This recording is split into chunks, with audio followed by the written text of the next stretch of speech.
करिब 6 महिनापछि जेनजी आन्दोलनमा शहीद भएका भाइ बहिनीहरूलाई तत्कालीन प्रधानमन्त्री केपी शर्मा ओलीले श्रद्धाञ्जली दिएका छन्।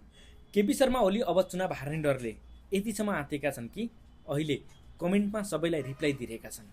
उनको अघिल्लो पोस्टमा बालेन शाहले आतङ्ककारी भन्ने हिसाबको कमेन्ट गरेपछि केपी शर्मा ओली अहिले फेसबुकबाटै सबैलाई स्पष्टीकरण दिइरहेका छन्। उनले अहिले फेसबुकमा निकै लामो स्ट्याटस लेख्दै आफ्नो स्पष्टीकरण 6 महिनापछि दिएका हुन्। स्पष्टीकरणमा उनले करिब 6 महिनापछि मात्र जेनजी आन्दोलनमा शहीद भएकाहरूलाई श्रद्धाञ्जली दिएका छन्। जेनजी आन्दोलनमा घाइते शहीद आन्दोलनकारीहरूलाई आतङ्ककारी भन्ने केपी शर्मा ओली र एमाले आफू चुनाव हार्ने डरले अब केसम्म गर्ने हो त्यो अझै हेर्न बाँकी छ। तर अझै पनि आफ्नो नेतृत्वमा रहेको त्यही कार्यकालमा 76 जना कलिला भाइ बहिनीहरूको हत्या हुँदा समेत अझै पनि आत्मालोचना भने छैन। अझै घमण्ड छ, अझै कुर्सीको लालच छ।